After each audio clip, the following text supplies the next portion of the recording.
pleasant good morning to everyone, and welcome to another edition of the Coles Brown Show right here on the Black College Sports Network. Yours truly, Coles Brown. The first show of a new year. Happy New Year to everyone. Everyone. It is a blessing to be able to see another year. Our guest menu looks like this. We're going to have two members from the Jaguar Athletic Group in hour number two. They're going to be talking about their organization and how you can be involved.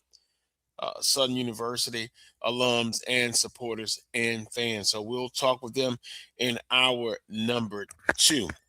What's trending? Simply, conference basketball season has started for women's basketball, but the men will start their conference schedule today. The transfer portal is open, and boy, as usual, there are a lot of student athletes in the portal, but only about 50% will find a new home. We'll ask the panel about that. And, of course, we'll just have our SWAC Basketball Report in hour number two. Once again, like and share this video stream here on the Black College Sports Network, the Coles Brown Show. Now, with that being said, let's bring in the panel for 2026. Gentlemen, Happy New Year. Happy, everybody. Happy. Good morning. Merry Christmas. Happy New Year. Well, Happy New Year. And as for me, it's a blessing to see 2026. I was just in my extra room at the house, peeping out of the blinds, making sure that I was going to be okay. 30 years ago, I would be partying all over the place. But now with middle age upon me now, I learned to appreciate things and kind of calm down. But once again, Happy New Year to everyone. Well, we saw what was trending. The conference basketball season will be starting for the men. The women started their conference schedule this past Thursday. The transfer portal is open. And then, of course, we will have a special guest from the Jaguar Athletic Group. Well, we could almost continue from last week. The conversation we had with Board of Supervisor Chairman Tony Clayton. Gentlemen, it went viral, literally, all over the place. About 12,000 views on Facebook. Also, I talked to Tony Clayton the next day, and he was in the Bahamas vacationing. Boy, are we to be lucky, huh? And he said he ran into some folks vacationing, and they saw him on the interview on the Coles Brown Show. So that is very interesting. Naming rights. We could wrap that up if you want to. We were talking before the show started. It's a conversation that's going to be had all over the HBCU realm. Charles, it'll be interesting to see. In Southern's case, they have looks like they're going to be committed to doing it. Naming rights. It's part of, I guess you could say, the new realm of HBCU athletics and sports, and now it's not that it hadn't been a business, but it's truly now a business realm for athletics. Right, but Carlos, to me, it's not just HBCUs. It's happening all over the country. If you think about it now, the NBA teams have renamed their, they renamed their arenas after whoever the sponsor is. I think the Lakers, they just recently changed their name. And here in Huntsville, Alabama Huntsville, for years, you went and played at Spraggins Hall. It's no longer Spraggins Hall because this fall they sold their naming rights to that arena, and now it's Sports Med. So I just think it's another avenue that athletic departments are looking at in order to make some more money. And with the way things are going now, every athletic department needs as much money as they can get. So I just think it's something that they're gonna have to look at. We know that at some places where names were given to family, you know, that's going to be a difficult talk. That's going to be a difficult conversation.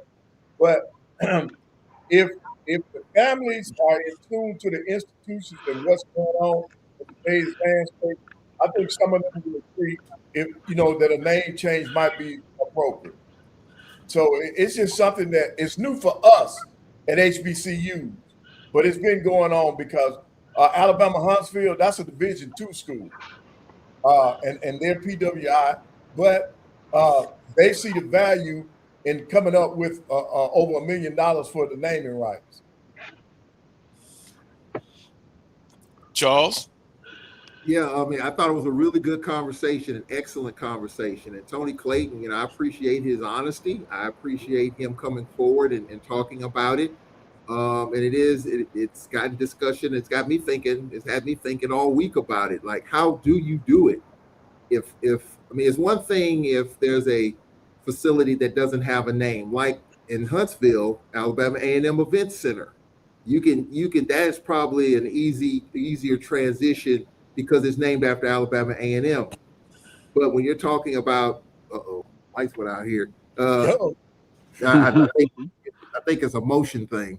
But I think that when you're talking about naming or taking a name off a facility like Mumford, for example, I just put myself in Tony Clayton's shoes. If I'm him, I'm got to get my board on, involved in trying to convince the family to do it. I'm not going to assume that there's going to be an easy yes from them. I'm going to assume because of the historical value of the Mumford name. You know, Mumford Stadium's been Mumford for 50 years or however long it's been. That may not be an easy conversation. You got to be prepared for that. And so you got to get a lot of hands on board before you talk to the family. And then you got to make sure the family's on board with it. And even though it's $1 million a year for 10 years, whatever it is, I'm taking the approach. It's not as easy as you're talking about it. So I think it is the wave of the future, but how do you do it? How do you do it respectfully? How do you do it gracefully? We know the financial implications, but how do you do it respectfully for the family? Would American Airlines go along with calling the stadium American Airlines Mumford Stadium? What if they say no? Then what? And so and I don't know all those business ramifications, but you got to be prepared for both. So I think it's a very difficult thing. Can it be done? Yes, but I think it has to be done respectfully, gracefully, with dignity, and you got to slow the roll on it and not necessarily think about the dollars on the back end, but just the respect for the families on the front end. Hey, now, Charles, just for, let me jog your memory. When you first went into Alabama State, new arena, it was the Joe Reed Aquadome, right? Right. It's no longer Joe Reed Aquadome. Okay. Yep. What is it called now? Huh? What is it called? What is it called now? Isn't it the Dunn Oliver or Oliver Dunn? Bama State changed their name. They took Joe Reed's name off of that arena now. Okay. Yeah, so I'm just saying that's a HBCU that has gone through this, had the name change. Yeah. Well, I mean, that's fine. I mean, I don't have a problem with it. I'm just more concerned about the process on the front end and how you do it, and maybe the potential, not saying it's going to happen, but the potential backlash, because there are some historians of the Mumford name that are going to say, hey, you know, what Mumford sold his soul for Southern University. And so, I mean, you got to be prepared for that. I mean, it's not just, I don't think it's ever going to be a clear and free path to this. You got to get your PR people involved because there's a PR component to all of this. So there's a lot of moving pieces. I just don't think, in my opinion, it's as easy as just doing it. You got to get everybody involved, the family involved. They got to sign off on it. So I'm just saying that, yes, we're in a new era. But when you're trying to do this, you got to be graceful and respectful of everything, because if not, it could pose some problems down the road to me. Right. Well, I'm going to assume that you're going to do it the right way. You're going to do it respectfully. Yeah. Now maybe I'm naive. It's not always easy to do things. Change is not always easy. But sometimes if it's worth it, you got to do it. And you do it respectfully. Now, I'm just judging from the show last week, just from the comments, and then after the show all week. If I were to take a poll, I would assume, I'm thinking that 80% of the Jaguar Nation is for this. So I don't think somebody's going to go out there and run roughshod and do something that's not distasteful, but it's something that is needed now, and I know I'm for it. It's not trying to disrespect the Mumfords and all of that. No, I'm don't think. not saying disrespect the name. I'm just more into the process, more so on the front end, making sure everybody is involved, all pieces are involved, board members involved, the chancellor. I mean, because you're going to have to convince the family at the end of the day. You're going to have to convince the family and sell them on this concept. And that's where for me personally, in my heart and soul, not how do you do it, but you got to get all hands on deck and make it comfortable for the family to say, okay, we are Columbia Blue through and through. And yes, I'm all for it. But then if not, then that conversation has to continue, because you just can't just do it just because they say, no, we're not in agreement with it. How do you do it? And I'm not saying something's not going to do it disrespectfully. They are. But I'm just saying, just in terms of making sure all I's are dotted, all T's are crossed in that conversation or conversations. I just don't think it's going to be one conversation. I think it's going to be several to kind of make sure everybody's on board. Hey, Wheeler, what about as an AD? Would you propose like a statue? Let's say if you're going to change the name of the stadium, Wheeler, would you say, well, let's give them a statue in front of the stadium? Couldn't that be a compromise, Wheeler? I think that's something that would be feasible, Coach. As a way to appease, the masses, that sort of thing. Showing that, you're being respectful about the entire process, that you're willing to go above and beyond, that sort of thing. You got to tread lightly. I mean, that's pretty much the bottom line.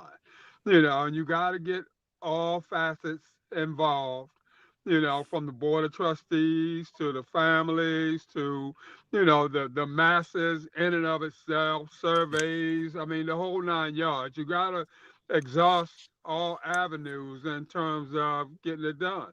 And even more importantly, a lot of these businesses, they want exclusive rights. Right. So I mean, you may have some issues there with, I'm just throwing a name out there, Southwest Airlines at Mumford Stadium. They may just want Southwest Airlines exclusively, So, then you as an institution are going to have to make a decision whether or not, that money is worth it. Somebody always said all money ain't good money, even though I kind of disagree on that. It's all green and it all spends, but I mean, you gotta be mindful, of your base, of the masses, and of history. That's the main thing.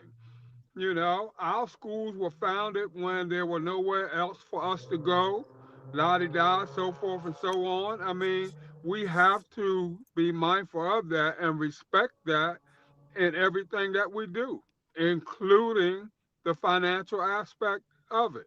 And I think if it was that easy, a lot of other schools would have done it by now. This isn't a new concept by any means.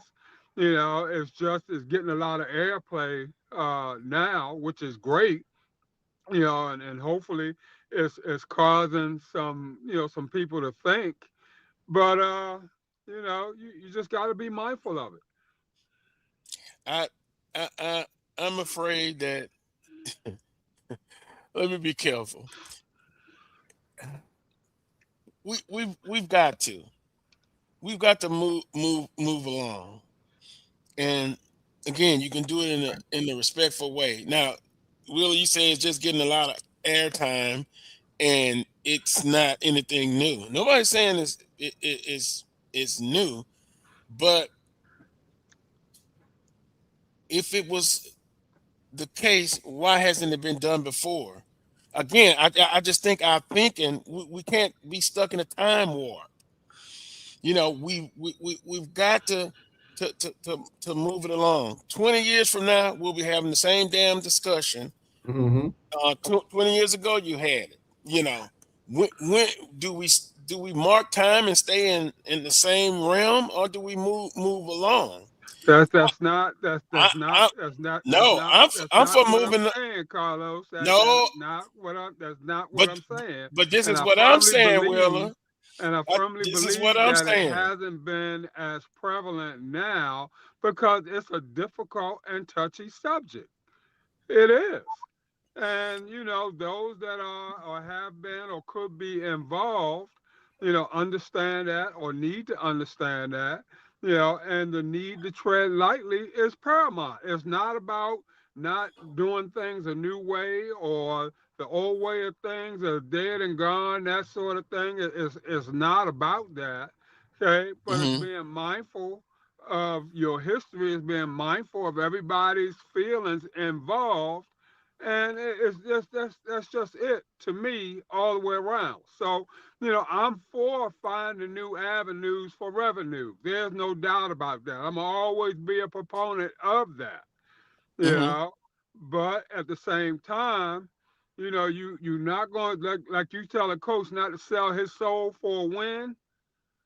You know, we as administrators and board of trustees and whom else, we got to be mindful that we're not selling our soul for $1.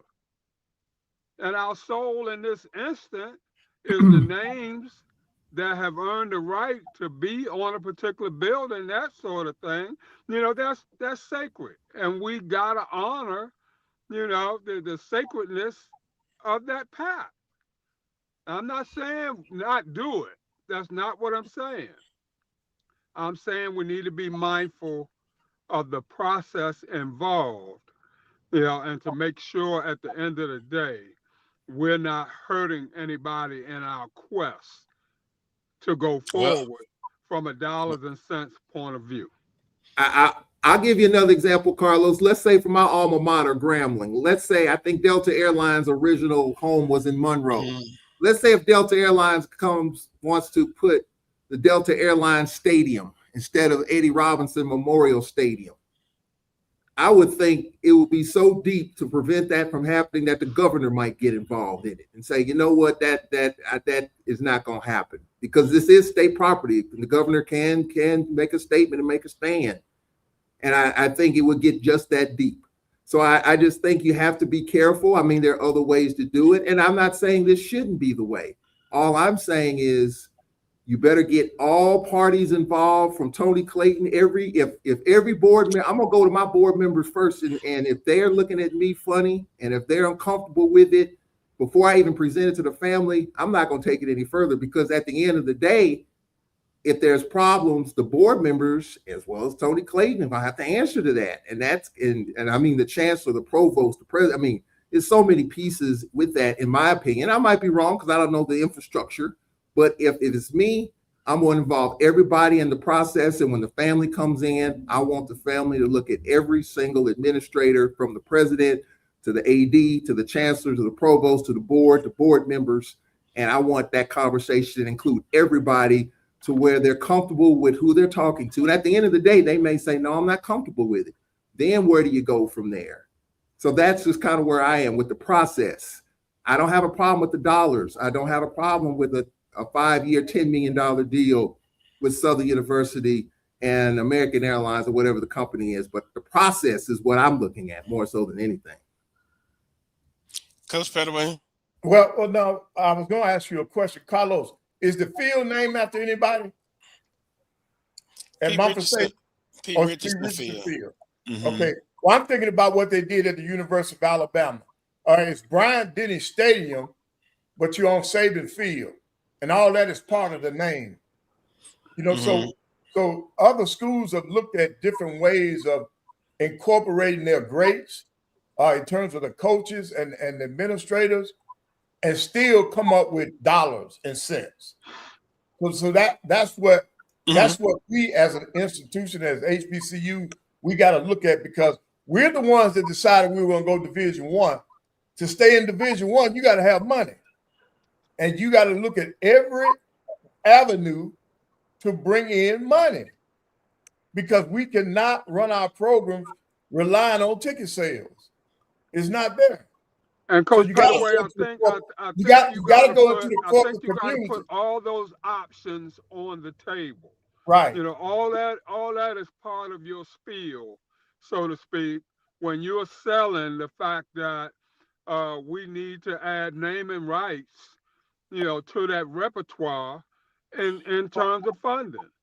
You know, and we need to let the masses know this is just part of the process. You know, this ain't the end all do all. You know, there are other things that we're doing, which include A, B, C, D, that sort of thing. This is just a part of that, a piece of that. You know, a necessary piece of that. You know, and we're asking everybody to stay involved. And Willie, here's the other piece to that too.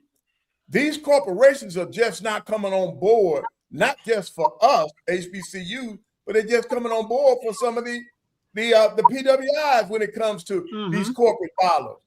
You're just not getting the opportunity to walk through some of these doors to get those corporate dollars. But it's coming at a great time, though, because this is a time that we got to find other ways to fund our program if we're going to stay relevant. I can only speak for myself. I'm for it. You can go through the process. You can have everybody involved. But at the end of the day, what's going to be your answer? Let's say hypothetically, the relatives of Mumford goes against it. You've also brought up, let's say Delta says they want their name on there exclusively. If you come to that point, then everybody involved will have to make that decision. For me, it's not about tramping on legacy.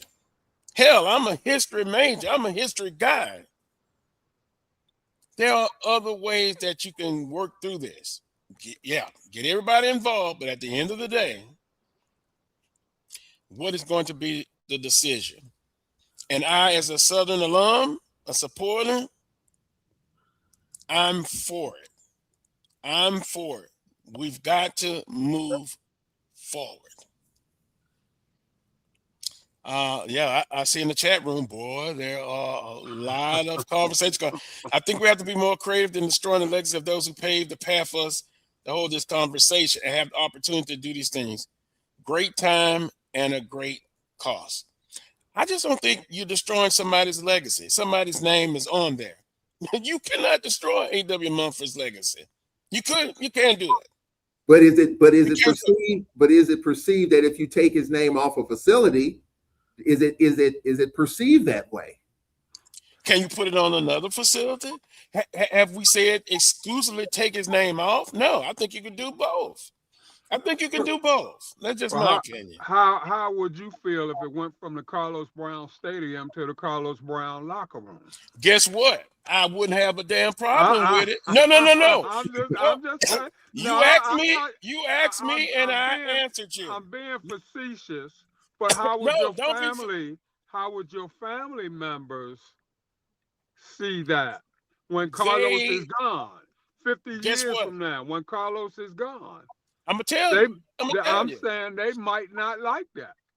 Well, guess what? If it's for the student athlete to get a better experience, to help Southern be viable 100 years from now, don't have no problem with it.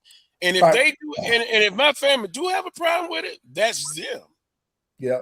But Carlos, that's why I say the statue. What about if I would put a statue in front of the stadium? If I had to give up the naming rights to a corporation, I would put up a statue in that person's honor.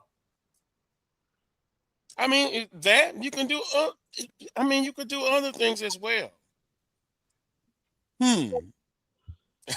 Mumford Stadium powered by American Airlines is not hard. Right. If American Airlines goes with that, they may want exclusive. Yeah. In order to get the money, it might have to be an exclusive. I'm for it. Which PV would do it? Yeah, I think we're trying to make this too difficult. Charles, you brought up the process. Willie, you talk about legacy, but I think you can do both without destroying everything. Hell, I would like to see other institutions in the conference do it. It's 2026. It's not 1986, and you can still honor those who've come before Do we and know? the ones coming after us. Do we know that it hasn't been tried though? Do we I don't know, Charles. Can you answer that? Do we I know of would think, anybody else? I would think, Charles, that it probably has, but at the same time, you know, these businesses are looking for something also. You know, and if your attendance Mhm. is, if you only bringing 25 people to the stadium, I'm just throwing that number out there just to be throwing it out there. You know, you're not going to be as attractive to Southwest Airlines as a school that's bringing in 30,000. You know, so and neither are you going to get or should demand the same amount of funding, you know, for that naming right.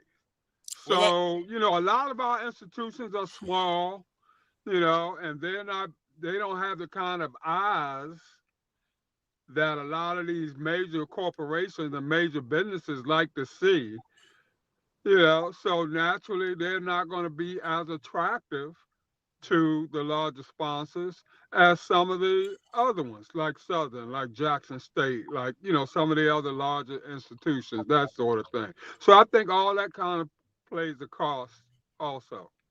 I know we fly a lot. I know African Americans, if we were a country, we'd be the eighth largest country in the world. We spend a lot of money, but we're not keeping it in our communities. Mm-hmm. So black folks buy cars and they buy a lot of them. They buy food. So I think Tony was right. You have to demand such, whatever you can get. You know, Delta Airlines say would, I guess your point, LSU, they would have a bigger package. They would expect more, but we're not chopped liver. We're not chopped liver the way we think things that we do and the way we spend. Now, another question would be, do we spend it in our back, give back to our community? That's another thing. What can we do? And see, there's other things that we can do as alums and as people. And Jaguar Athletic Group is coming up in hour number 2 to explain some of the things that we can accomplish with that. But as I wrap up this segment, I'm for it as an alum, as a supporter. I'm for it. And it's about the student athletes as well. You know, we're forgetting about them in this picture. They want nice things. They're there to get a degree. I understand that. But they're also there as athletes, student athletes. Give them what they need. Give them what can help them get through this life. Well, everybody's weighing in. Yeah. Bill says, I don't think you have a great desire of local, regional, national corporations with desire to put their names in college stadiums, arenas, or buildings. But keep the names, but have the sponsor, the athletic complex, American Airlines, Southern University Sports Complex. There are ways to get in there. We are the only people I know willing to tear down who we are for a buck. I won't respond on this anymore. We no longer have a moral compass. We are like persons in life now hopping Bob. I disagree with that one, but 80s and 90s Amtrak and Southwest Airlines sponsored a lot of HBCU Yes, they did. activities. Yep. Capital City Classic, Alcorn Jackson State, sponsored by Southwest Airlines. That was a fact. Our producers weighed in. I hope she doesn't mind me reading this, but I will read it. It would be nice for African Americans to respect our heritage and not demand exclusivity. But with money comes power, and we have none. So now, what, y'all? We can't expect them to care about us like we care about us.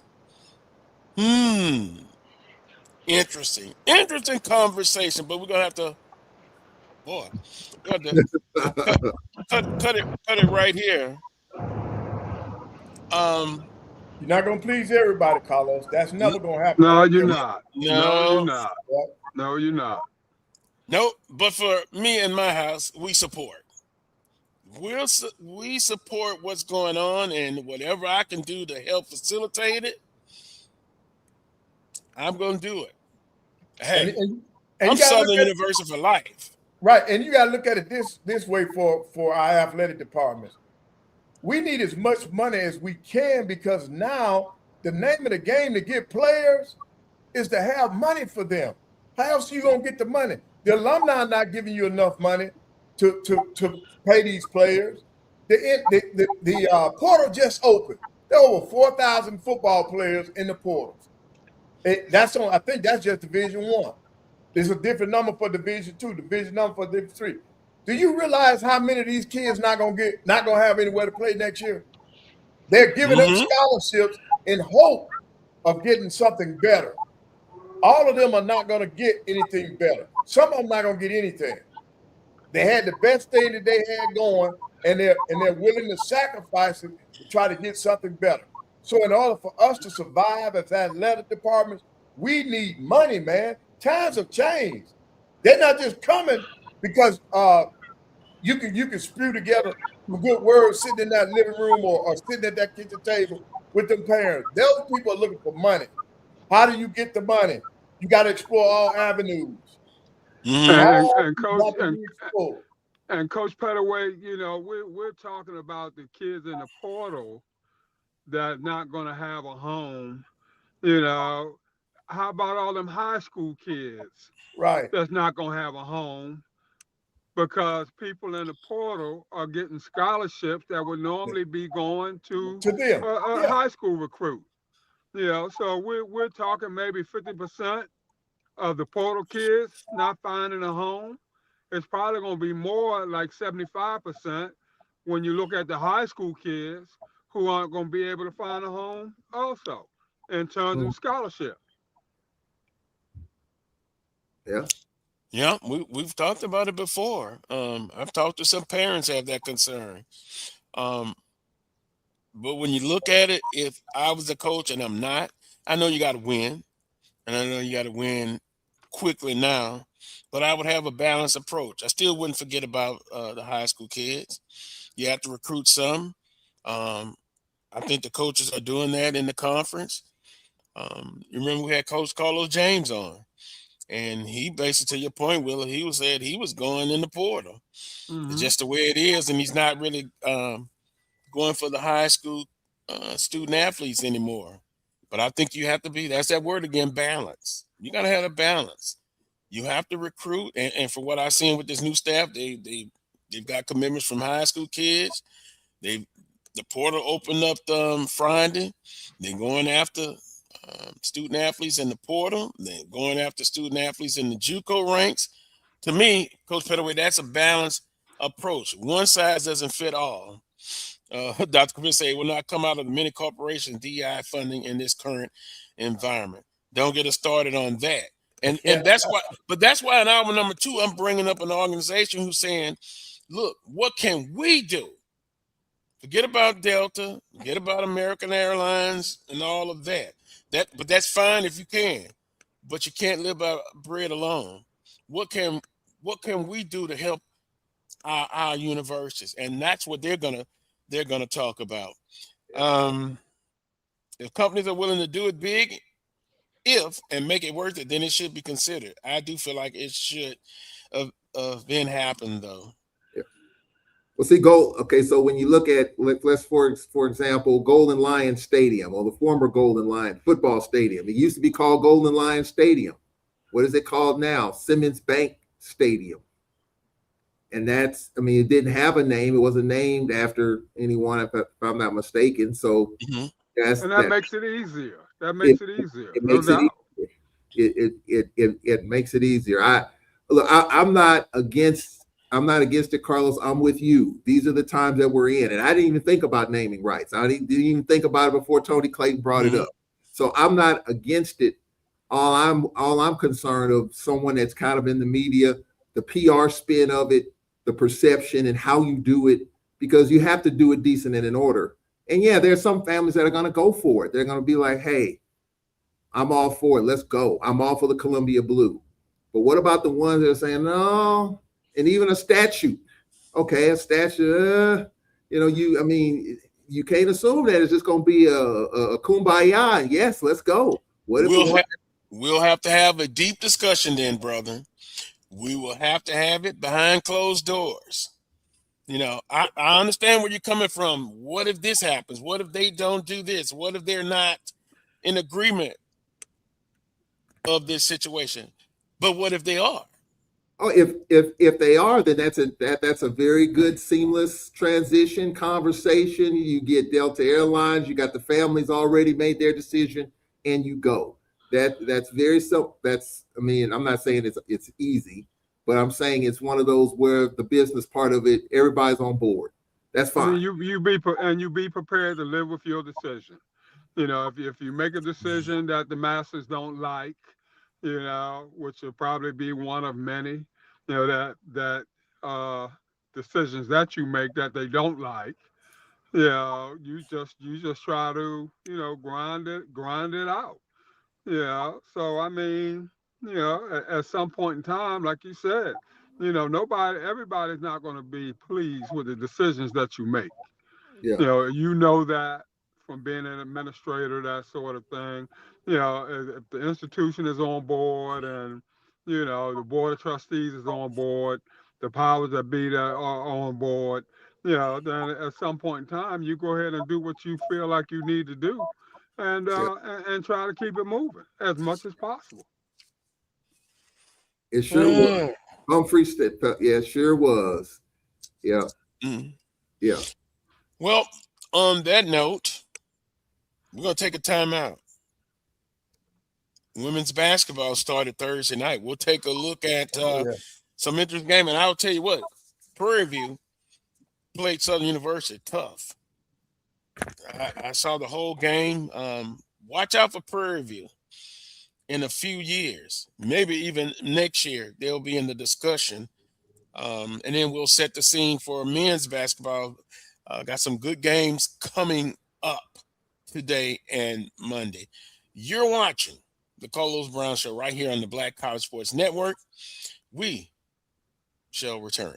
Thank you guys for what you do for HBCU athletics. This is a fantastic avenue for all of us. This is our ESPN, so we love what you guys do. Brian, AD, Roy, all you guys at BCSN. We really appreciate what it is that you guys do for us.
Yeah, we're back. Welcome back to this week's edition of the Carlos Brown Show right here on the Black College Sports Network. Yours truly, Carlos Brown, joined by Charles Edmond, live from Jackson, Mississippi. Wheeler Brown, Baltimore, Maryland, and Coach Pettaway in the great metropolis of Huntsville. Coach Pettaway, some Yes, sir. Thursday night ball games, final scores. Of course, the women start on Thursday, the men Saturday, and then exclusively by themselves on Monday. But a big upset, Coach Pettaway. Charles was texting during the last couple of days. Alabama A&M dropped a 72-74 decision, Mississippi Valley State. You know, Coach Pettaway, on any given night, any given day, you could lose. And of course, Alabama A&M was favored, but I think, in my opinion, it's just going to show you how it's going to be a lot of competitive games in this conference on both the women and the men's side. Right. I had the opportunity to watch part of the Southern game and this A&M game. I watched the first half. The second half didn't come up. I was trying to watch it on SWAC TV. But turnovers hurt Alabama A&M. If I'm not mistaken, they had 34 turnovers in that game. You're not going to beat anybody when you turn the ball over like that. So that hurt them in that basketball game. That one may come back and get them toward the end of the year, because when you do your schedule, when you look at your schedule as a coach, I know I did, you put in your mind these are certain games I'm supposed to win. And I want to say that I hope that Alabama A&M went into this saying that we're supposed to beat Mississippi Valley. And when you lose a game like that, now you got to turn around, Carlos, and win one that you think that you put a question mark by. So when you be realistic, now some coaches are going to tell you they don't look at it that way. But I'll be doggone if you're going to sit up there and look at 30 games on the doggone schedule and think you're going to win every one of them. You better be realistic to yourself. And I've always done that. I may not publicize what I went after, but what I've always did, I wrote it down and put the date on it, and I filed it. And then come back at the end, and then call it. I'm serious. Then at the end of the season, see how close you were. See how close you came to your expectations for your team. And I just think that was a learning tool for me, and I always did that. But yeah, that was a tough loss for Alabama A&M. But I'm gonna tell you something. I like your Southern, man. You all got size, you got speed. I think the coaches might be right. I think your women might finish first. But now I'm gonna tell you something. Texas Southern and Grambling now, they're both playing. That was a great game, Carlos. 61-58. Texas Southern goes on the road. Yep. And get it done. And Alabama State, I think I called this one. I said it was a slight upset, but I don't know. Alabama State over Arkansas Pine Bluff, 71-65. Yep. Yeah, and then so that was you on January the 1st, you had our 4 games, and now everybody will play today.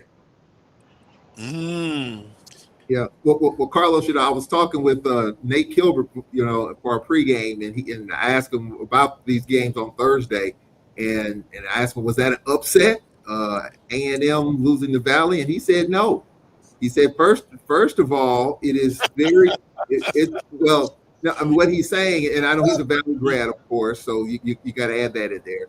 But it is tough to win at the Harrison Complex. I'm gonna tell you, they play so hard, and they play better at home than they do on the. They play hard every game, so you got to prepare for that. But when you're playing at the Harrison Complex, they play hard, and obviously with 34 turnovers, I just saw the box score. You're not gonna beat anybody with that, But Valley just plays hard, and they seem to execute a lot better at home than they do on the road. So you got to give Valley credit, considering, remember what they went through last year.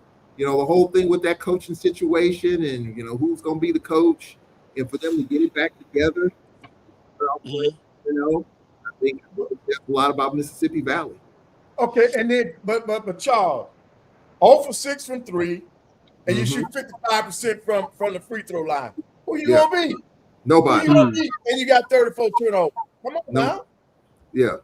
The 34 turnovers alone will cost you a game, and even you could have all those other numbers work in your favor, but you're not going to beat anybody with. I mean, that's opportunities that you just don't have.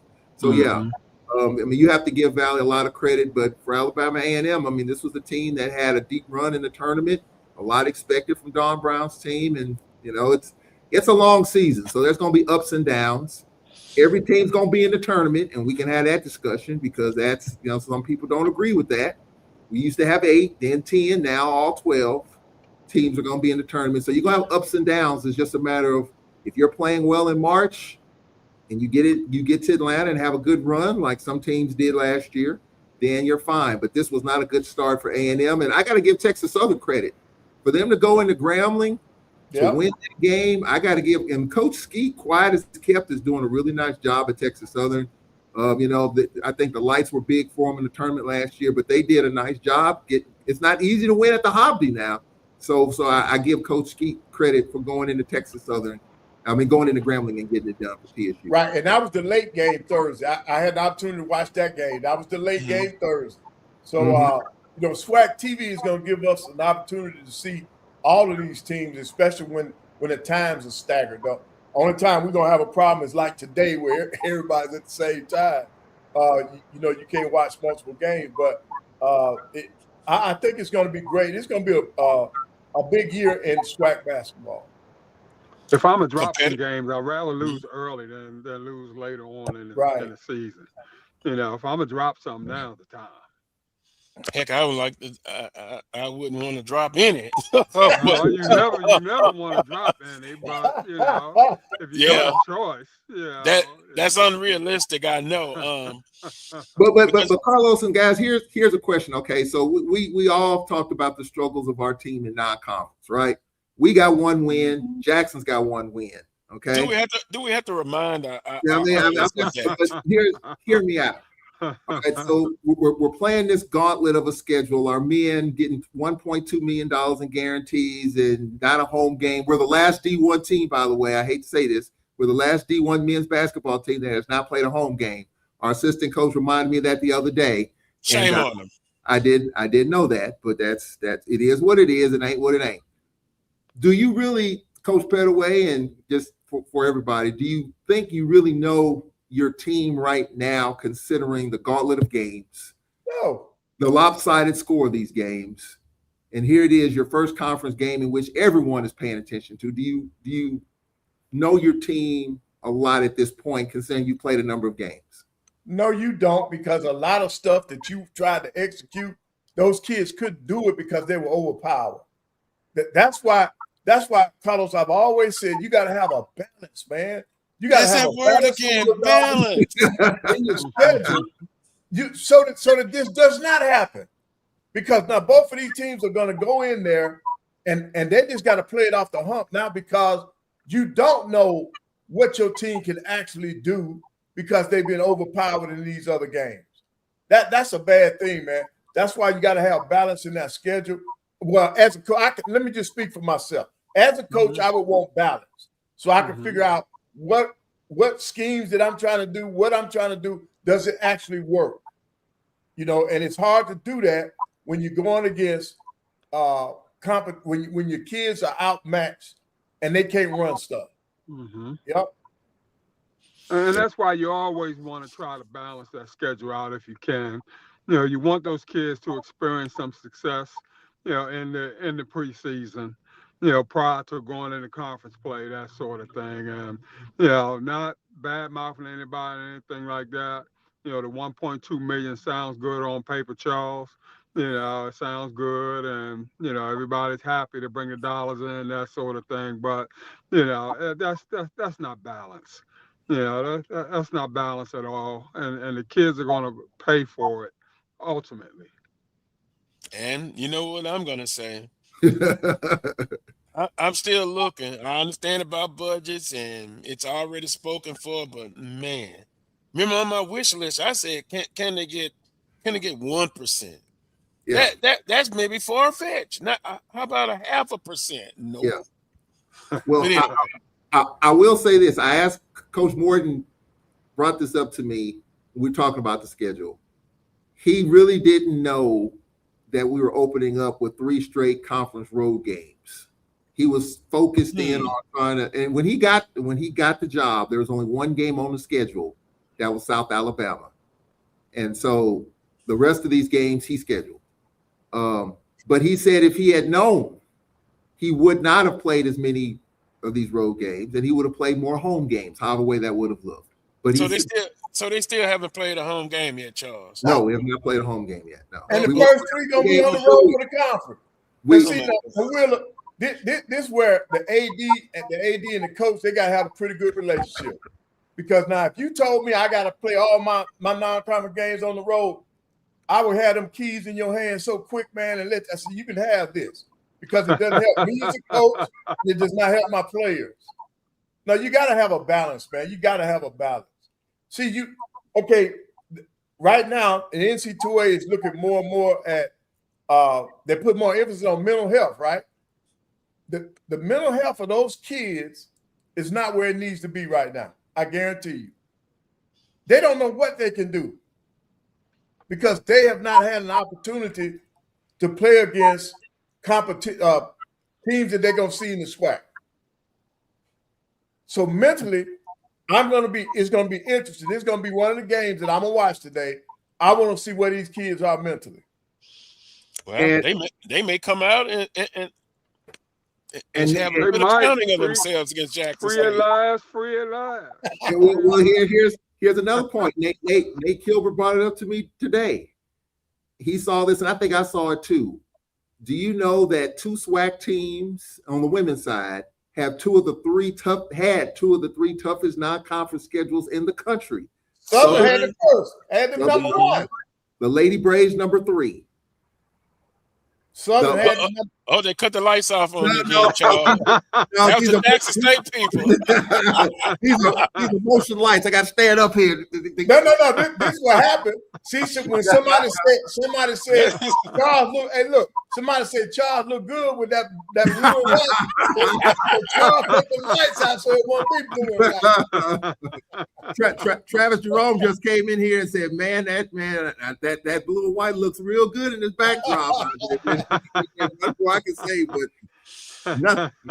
But yeah, I mean, so we had the 3rd toughest schedule in the country on the women's side. I knew Southern's schedule was tough. I didn't know where it was ranked, but number 1.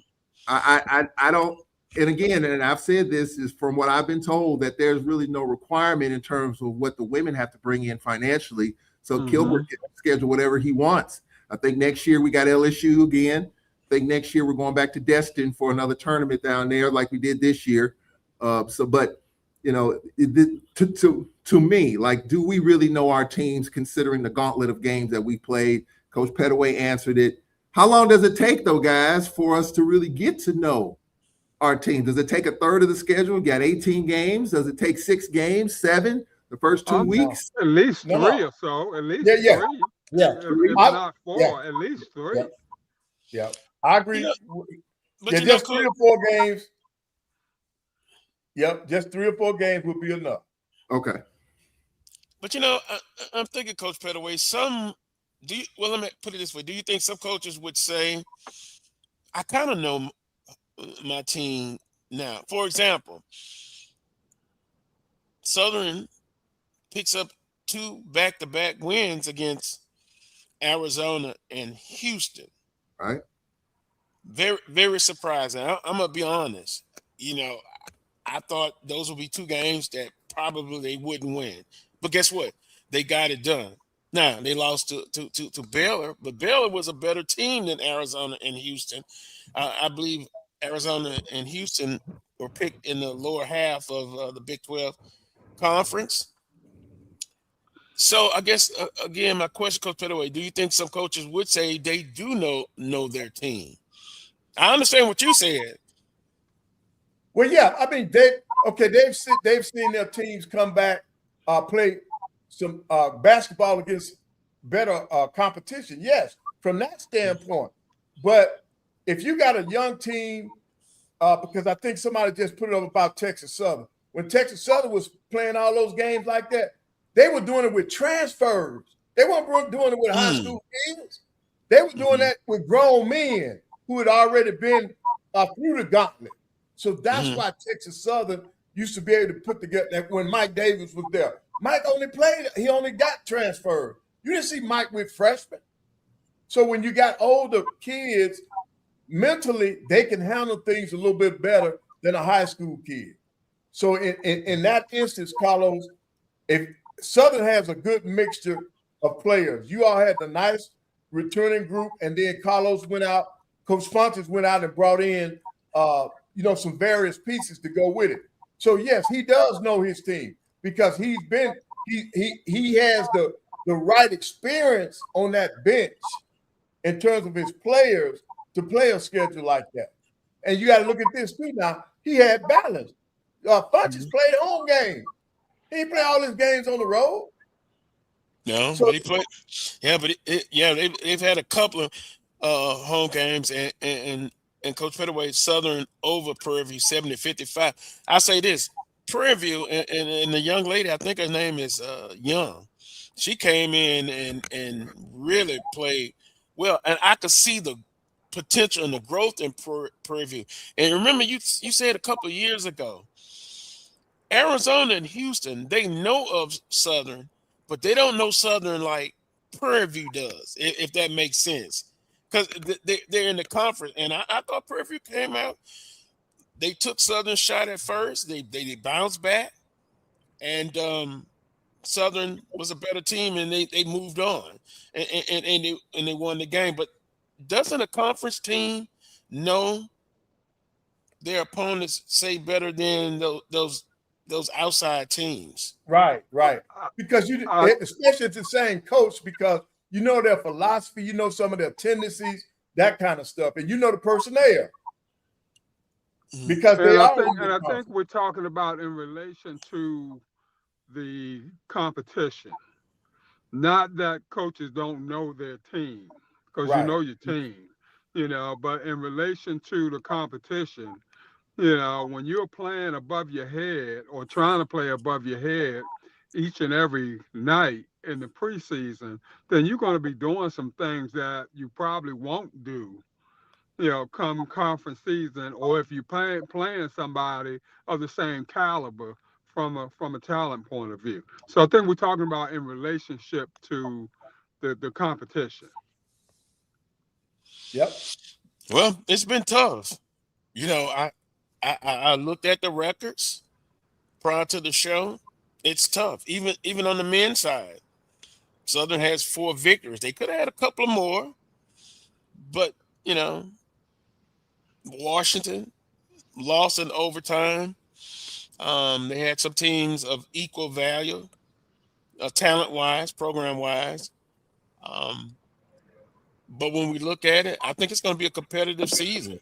I think it's going to go down like last year to the last week as far as positioning. Did I say positioning, Charles? Mm-hmm. Coach Pettaway, because I guess that is important, right? Yes.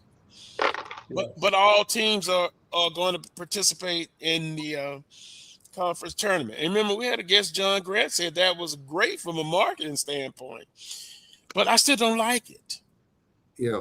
I don't like it. I guess growing up, now, I'll put it this way. Now people get awards for 2nd and 3rd place, 4th place. When I was coming up, it was 1st place, and that's it. 2nd and 3rd place, you get better, and we'll see you next year. I don't know that. Y'all could try to convince me, but 12 teams that Coach Pettaway, I just don't like it. Well, now, and then it goes back to this, Carlos. That's just me. Matter.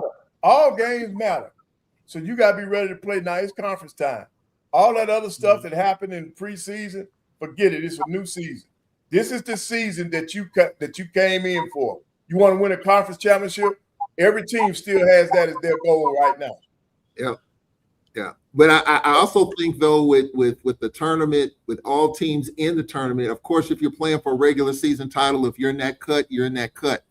But I think what you got to pay attention to now is with every team in, those are in that bottom bracket. The regular season ends on a Thursday. I just saw this yesterday when I was looking at some of these games. The tournament starts on a Monday for those lower seeded teams. So you're talking about, if you're one of those lower seeded teams, you got to play a lot of basketball to win the whole thing.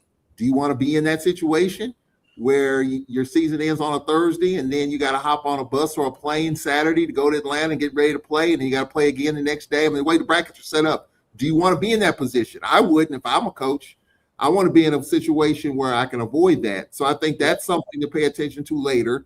And if you're one of those teams that's playing for a regular season championship, if you're a Grambling or if you're a Southern, if you're in that top upper shelf, like Wheeler Brown likes to say, and you're playing for a regular season title, that means something too. Because Carlos, you said it. You said it for the last couple of years.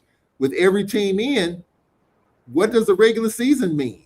I mean, what do you shoot for in the regular season when you're going to be in the tournament, whether you're 18 or 18 or 0 and 18, you're going to be in the tournament.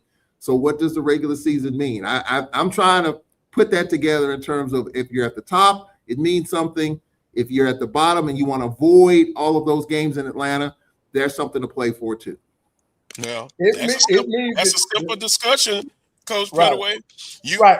You get in the top bracket and you don't have to worry about playing all these games Thursday and then coming Monday. But if you're in the bottom, it should be difficult for you. It should be. Yeah. And it is. But there are some people in this social media space who have shows who talk about SWAC basketball a lot that feel the same way, that they don't agree with 24 teams. That's just way too many teams. So, there are other folks in this space that have shows that have said publicly they don't agree with 24 teams either. But I think the Student Athlete Advisory Committee, I think the last couple of years wanted to have that experience of every team being in. And of course, the conference, they have a committee and they have a little bit of influence with the conference office. So I think that kind of help make that discussion a little bit easier, and it's up to the conference to make it happen bracket wise, and they have. Well, the process has been followed, right? That's that word again. Everybody agreed on it. So what? Carlos Brown don't care for it. So I don't like it, and I expressed it, but I still, at the end of the day, you support the student athletes. If they want all 24 teams, women and men, if they want the cheerleaders involved, go for it. I'm just expressing myself. I just don't care for it, but hey, I'm probably in the minority on that. Did you like edit? Did anybody like it when it was 8 teams? Eight teams. It was a dogfight when it was the top 8, and then you had the top 4 teams at home. Remember we had that set up for the SWAC tournament. I like 8. Ocho. Yep. That's the one I like the best. I mean, 10, nah, but I guess I'm in the minority on that one. Give me the old 8, the old Ocho. Or how about the top 4? You had a first round tournament home game. Yeah, and that's what I like. I like the first round at the site of the higher seed. Yeah. To me, that was a little bit more in terms of rewarding your upper level, your upper squads. So as opposed to everybody going to Atlanta. Well, Coach Pettaway, you and Wheeler basketball. But I mean, I can understand the Student Athlete Advisory Committee, wanting everybody to experience going to the tournament in terms of going to Atlanta, that sort of thing. And, so I mean, I can understand that, and I can understand the powers that be caving in, to that request. It's just from an administrative point of view, now I have to find the money in order to send my team that's 0 and 18 or what have you, to Atlanta for 3 days, 4 days, or whatever it is, that sort of thing. I got to find money now that normally I would not have found or had to find in order to make that happen. Well, Willie, you already found it. You played all them guarantee games. You got it. That's what I was going to say. At the expense of the track team and the softball team and the baseball team. And they should go first class. Somebody ain't got a glove now, Coach Pettaway. Somebody don't have a glove. But look, hey, Willie. Somebody don't have a warm-up suit. That's the basketball players' reward, man, for playing all them games. 1.2. What Bless does their Pat say? heart, Coach. Bless 1.2 Bless their million? heart, Coach. Bless them. Bless them. 1.2 million? Oh my goodness. I could 2%, 1%. And again, we have this Thursday, Saturday schedule for the women's side. Some people might not know. We got to kind of put that out there. It's something that we talked about might not happen going into the season, but from what the coaches voted in approval, yes, they had no problem with it. So once they voted yes, that was it. I mean, and I've never really heard anything negative from the coaches about it. I think the fans and probably people on campus, the operations folks, the security folks, campus police, there was an issue with having obviously Thursday, Saturday, Monday games and having to make that happen. But the coaches, I never really heard anything negative about it. So I think it was kind of a reflection of what I kind of been hearing, all along, that they didn't have an issue with it. Let's keep it. And so once they said yes, that was the end of the conversation. And I think, everybody talking with them off the records. Everybody want to be highlighted, Charles. So, I wouldn't have expected, the coaches to complain or anything like that. They want this time in the sun, their spotlight, and being able to play alone on Thursday, makes the focus entirely on them, that sort of thing. And that's understandable that they would want that. On that note, we'll have to put a button in that part. We'll take a quick time out. Our guests have arrived backstage. Jaguar Athletic Group. They're going to join us after this timeout. You're watching the Coles Brown Show right here on the Black College Sports Network. We'll be right back. For over 30 years, HBCU Image has been more than just an apparel store. We've been a movement, a statement, a legacy. We celebrate the pride, the purpose, and the culture that make historically Black colleges and universities legendary. Whether you're a student or a lifelong supporter, our gear lets you wear your HBCU story with confidence and style. Because when you wear HBCU Image, you're not just wearing clothes. You're wearing culture. You're wearing pride. You're wearing purpose. HBCU Image, a Kenny T's company. From cancer care to accidental injuries to cardiac care, we all know that there are times that you can't control what happens in your life. But with Globe Life Family Heritage, you can be prepared to weather the storm when it comes. Call Dr. Beverly Eagle Rogers at 877-300-8269 or visit the website at globelifefamilyheritage.com. With over 25 years of serving communities, Dr. Beverly Eagles Rogers is here to help you and your family through difficult times. Dr. Beverly takes pride in Globe Life being one of the few companies that returns 100% of premiums to clients that stay healthy. So for more information, call Dr. Beverly Eagle Rogers at 877-300-8269 or visit the website at globelifefamilyheritage.com.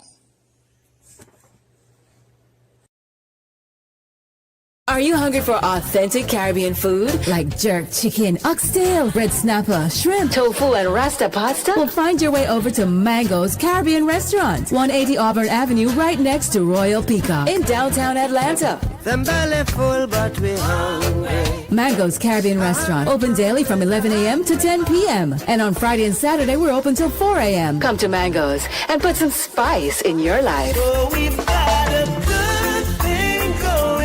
Mango's Caribbean Restaurant, 180 Auburn Avenue, right next to Royal Peacock in downtown Atlanta. For more info or directions, call 404-698-3992 or log on to mangoscaribbeanrestaurant.com. For instant coupons, text MANGOS to 313131. Tell your mama hungry, papa hungry, brother hungry. Mango's Caribbean Restaurant, authentic Caribbean cuisines.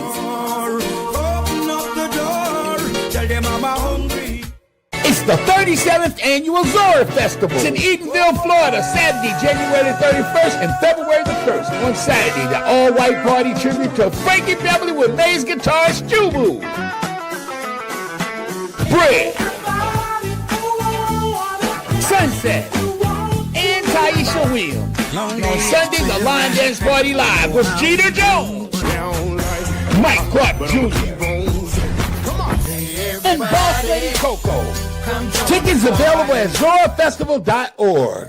You're looking for the latest information on Southern University sports, the Southwestern Athletic Conference, and HBCU athletics. There's only one place to go. Tune in to the Carlos Brown Show, exclusively on the Black College Sports Network.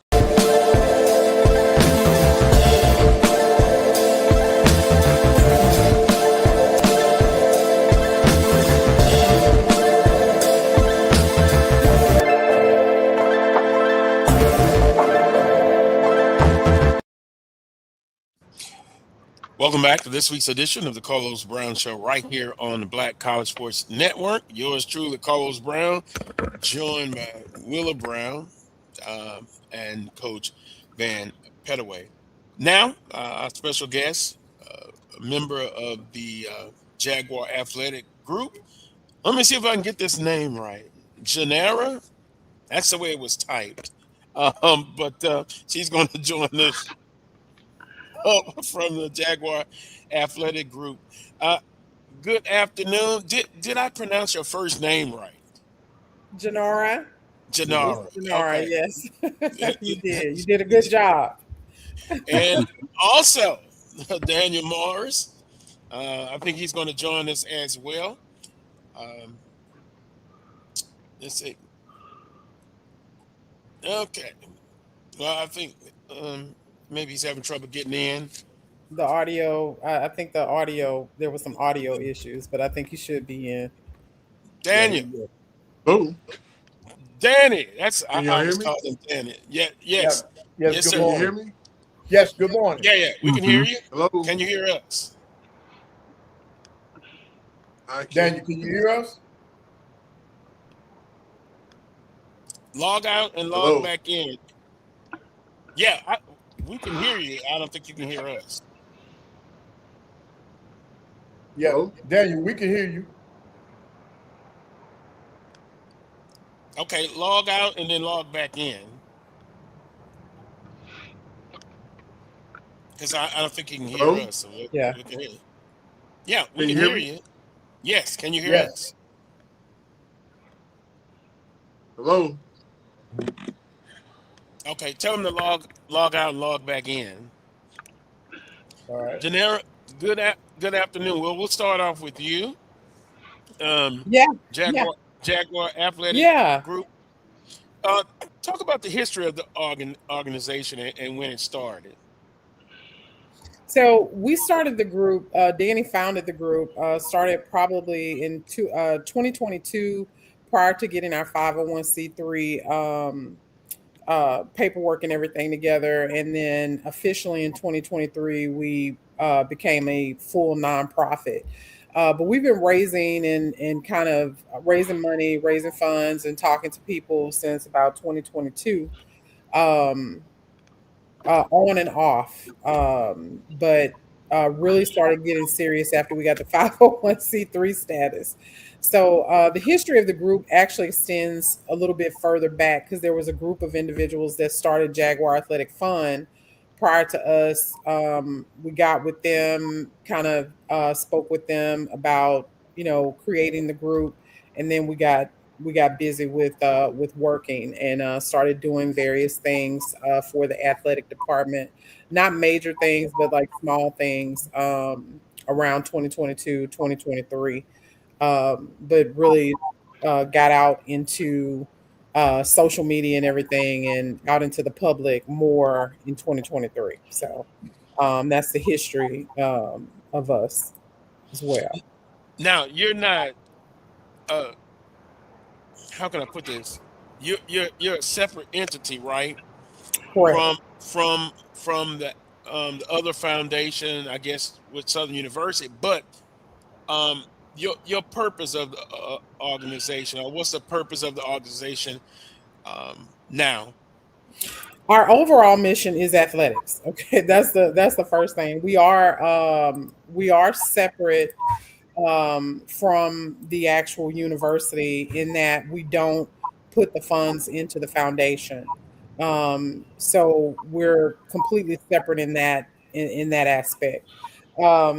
So we're independent in that any funds generated through Jaguar Athletic, those funds stay with Jaguar Athletic, and then we do different projects. And Dana's trying to get on right now. I think he had some issues with the audio hearing, but we can hear him, but he can't hear us. But anyway, so we are in an independent group. So when people say, "Are you recognized by the university?" We're not recognized in that we don't put into the foundation or the federation. The money stay with us so that we can give complete accountability and transparency to anyone that gives, any donors that we have or fans. So yes, we are a separate entity, which is what we need. Yeah, and I understand. That's why I kind of wanted to put that out there, just for the record. Now, you kind of talked about projects. My next question is goals of the organization, including projects long and short term. We got a new coach coming in. The student athletes, they need some things, but as far as helping, including projects, kind of what are some of the short term and then the long term projects or goals? So we started a project in 2023 under our past coach. We started a project where we were going to renovate the meeting rooms there, and that was our first project that we began getting funds for, trying to get everything together as far as redoing those meeting rooms, because they didn't have actual meeting rooms they didn't have a dedicated meeting room. So that was one of the things that we started. And I think we get some feedback maybe from Danny.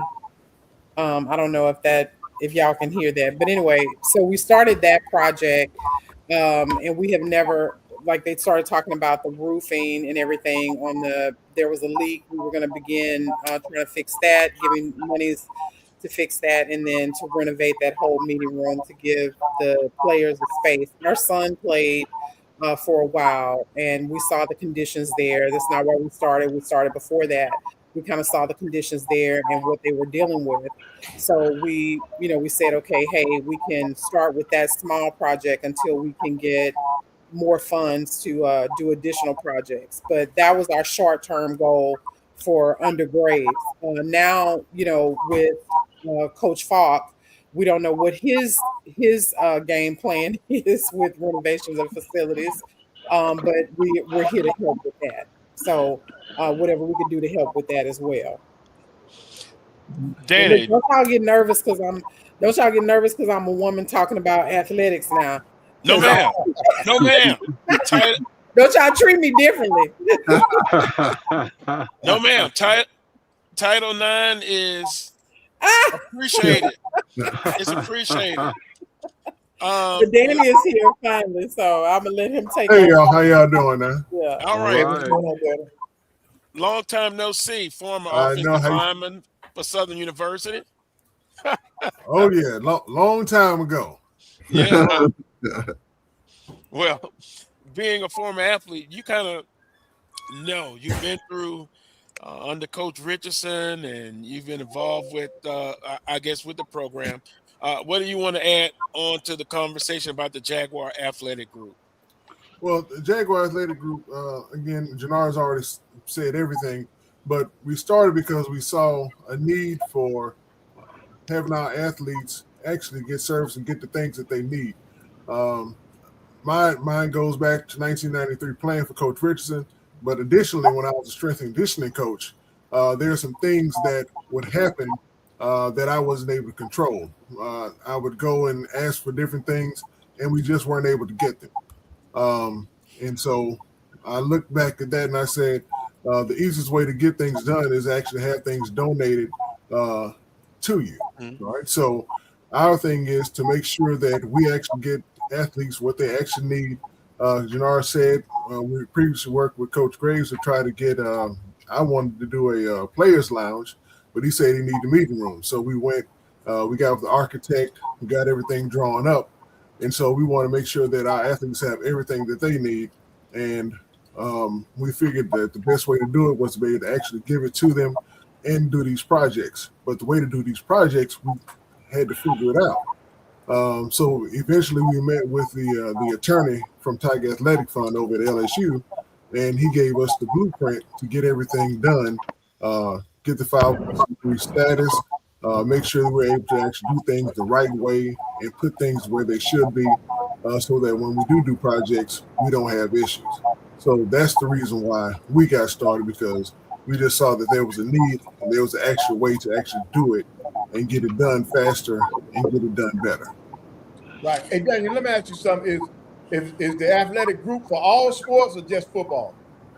It's going to be for all sports, because our board members not only played football, they ran track, they played tennis, played volleyball. So these are folks who actually know what's going on and need to see and want to see our athletes get treated right.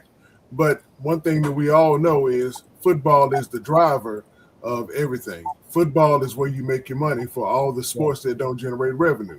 And that's one thing that I learned when I was strength and conditioning coach and working with different athletic directors, is that yes, we got to take care of everybody. We got to do everything that's right.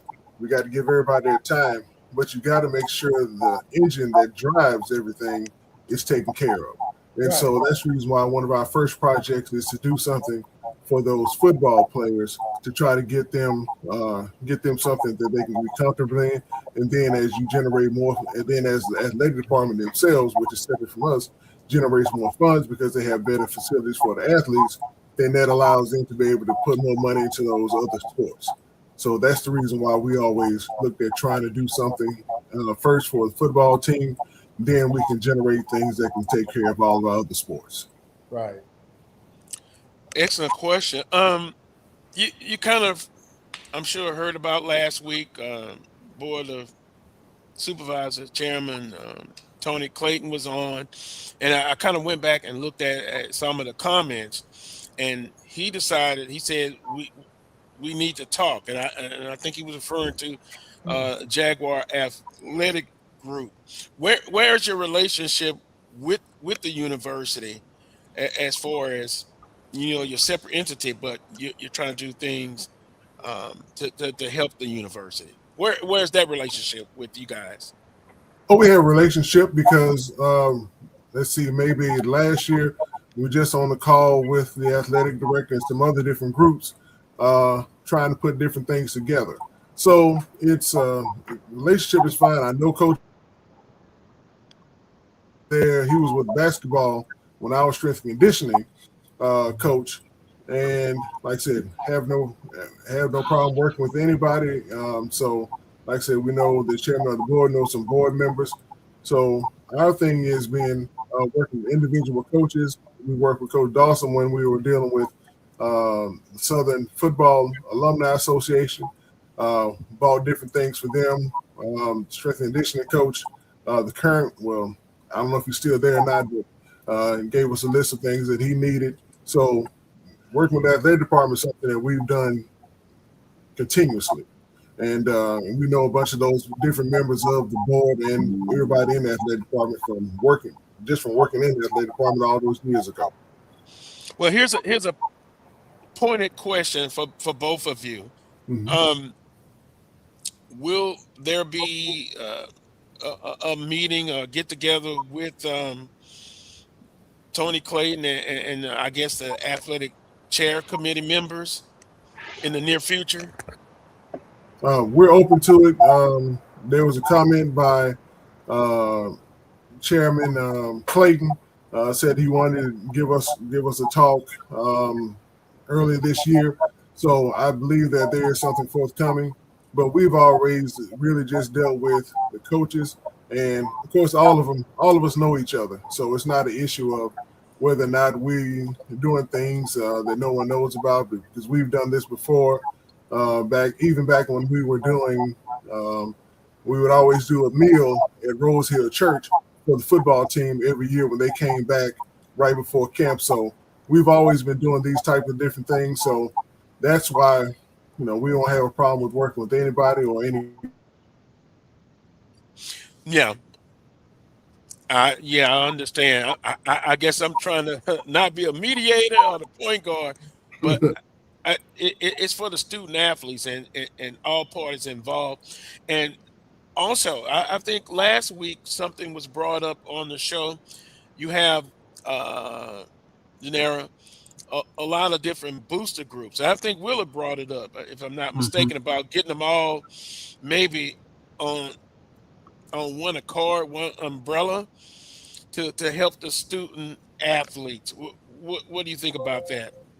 I think this is very beneficial, and I think what we need to understand about Jaguar Athletic Group is that even though we're an outside entity, this has been done repeatedly.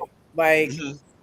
everything that's going on at the university, a lot of those funds are private funds that are just being given to the university, and the university has to go by certain parameters. You look at the amphitheater that's being built. You look at some of the buildings that are being built. A lot of those are outside funds, so we serve as the same purpose. We just do it in a collective manner. So it's not like it's an entity that is separate or saying, okay, hey, pool all your money over here and do this. It's nothing against that. We say all the time, please give where you're comfortable. Please.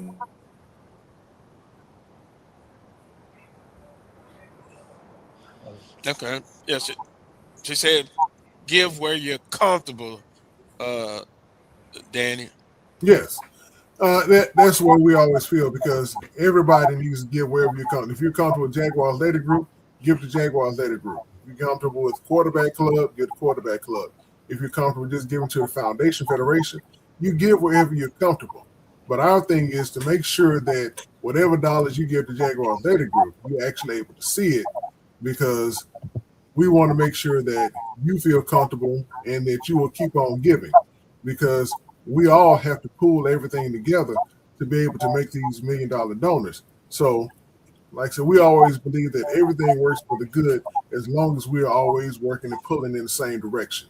So, if you, no matter where you want to give, if you're comfortable there, give there.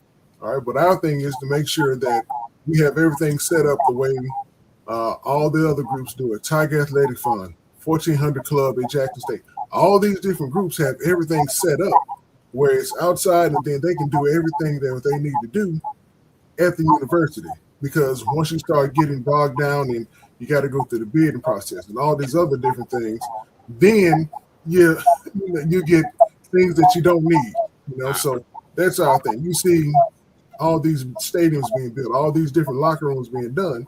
It's done because private funds are able to go and say, these are the contractors we want. This is what we want to put down. We don't have to go and say, hey, state of Louisiana, state of Mississippi, state of Alabama, what can we do? All right. We're actually able to go and say, this is what we want to do because we have private funds and we can actually get it done. So, again, like with us, we already got for the locker room, not the locker room, for the players' lounge / meeting room, we already went and got a architect to get everything done. So whenever we're approved, we can just move right on and then use the contractors and the materials that as long as it's, certified by the state, you can put them in there. So it's one of those things where all these different things, we have a plan. We're trying to execute that plan. We have the ability to do it. And that's just our vision. All right. So I'll even go back to when I was the strength and conditioning coach. I had about $45,000 that was donated to my department, and I still haven't seen it. All right. Not because somebody did anything wrong, but because there were other things that may have been considered more important at that time in the athletic department. But with us, the Jaguar Athletic Group, just like, again, all the other groups that are at every university, all right, around the country that actually gets things done, all right, their money goes directly to a project, and you can see the money that you actually put in. And let me say this: all of us are not fortunate, like say a Tony Clayton or even a Coach Pettaway, who can give hundreds of thousands of dollars. but I can give, 1880, or I can give even the small amounts can help. I'm about with this interview and future interviews about doing stuff that can help. That's what I'm trying to do. So small amounts to large amounts, all is needed, right, guys? I'll give it to you like this. We were talking to someone else about it. My wife and I were talking earlier today. Everything that has been done in the Black community has been done based on pooling resources, right?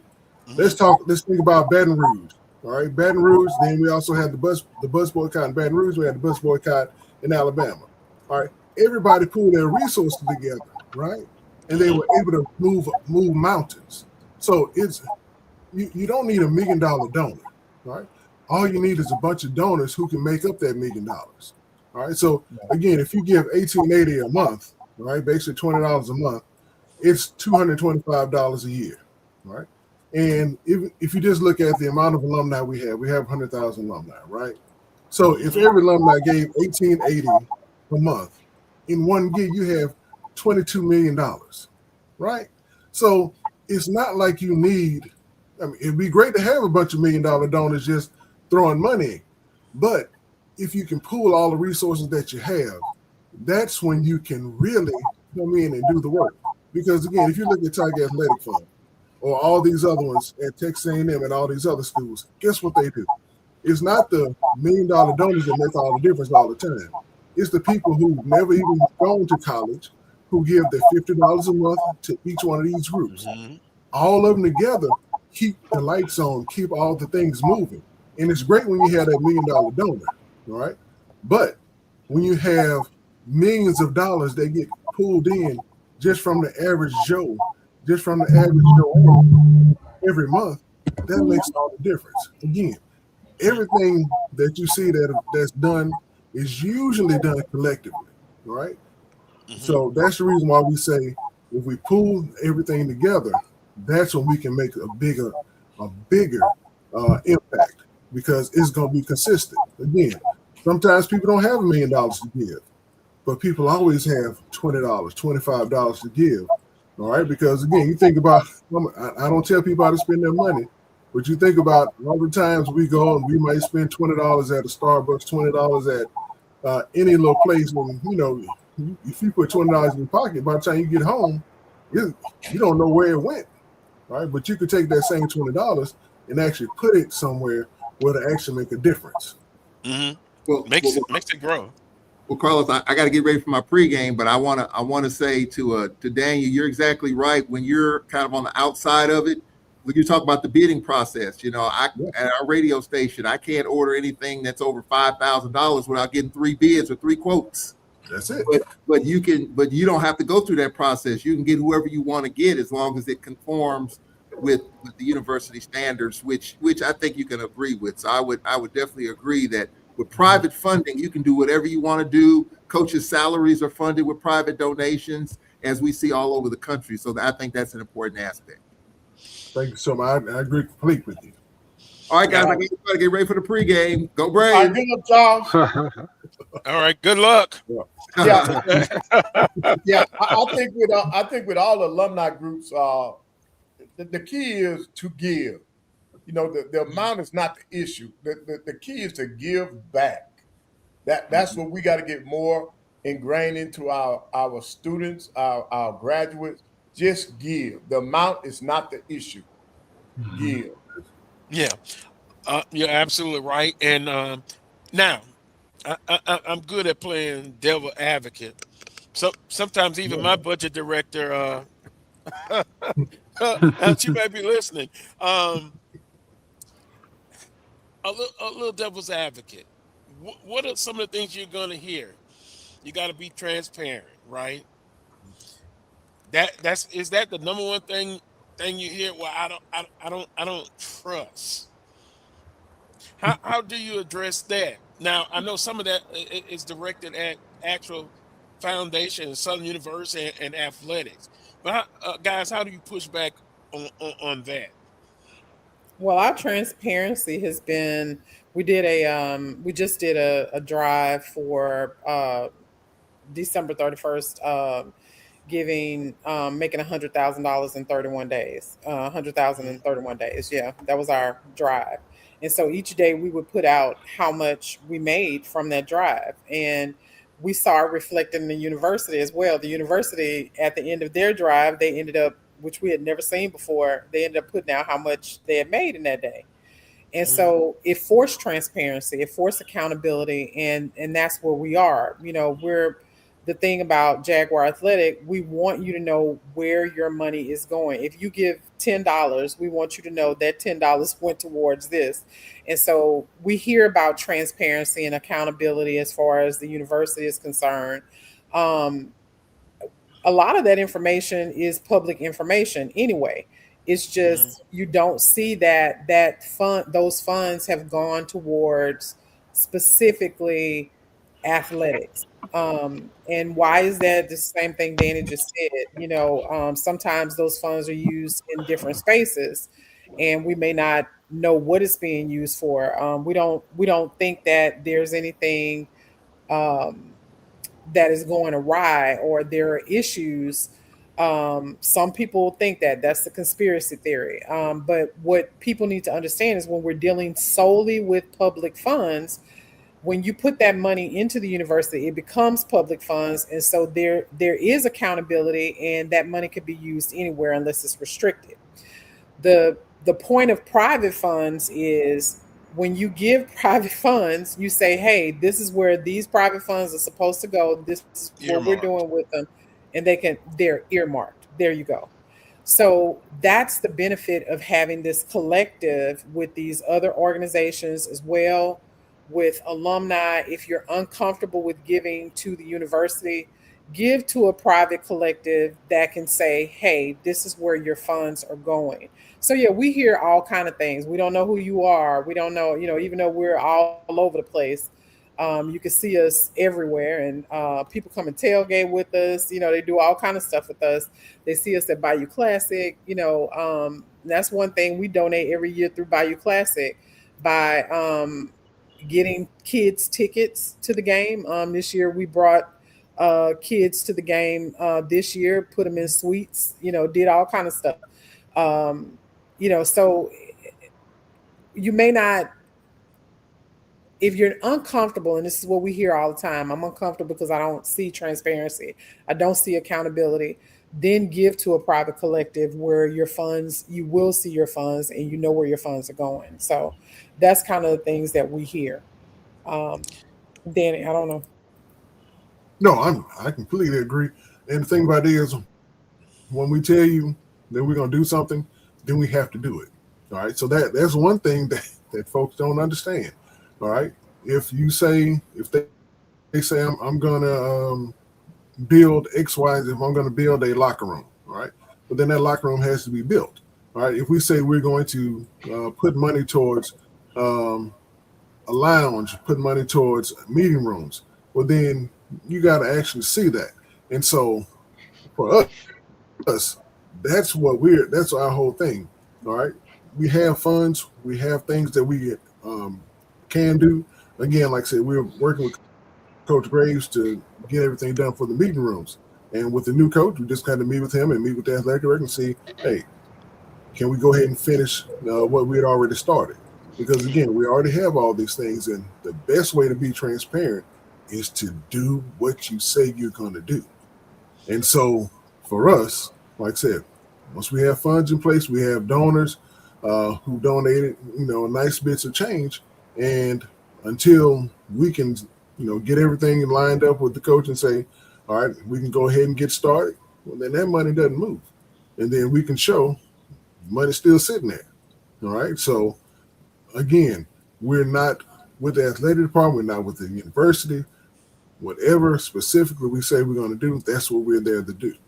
And so that's the best, to me, that's the best way to be transparent. If you want to see your dollars, if you remember, if you donated, we can show you, hey, the money's still sitting there. All right. And until we're able to do something, that's what's going to happen. Because again, I'm not taking anybody's money and not going to do what I said I was going to do. All right. So again, that's the best way to be transparent, because until you can do that, nobody's going to trust you. Once we get our first projects done, then it won't be an issue. Everything will be able to roll forward. And so, again, people can only trust what they see. Again, the money that we've collected, we've told the folks who donate to us exactly what we're going to do with it. We said we're going to feed the team every time they came back to start the year off, and we've done that. We showed them the receipts, and they've been excited and happy with it. So the people who've donated, we've shown them exactly what their donations went to.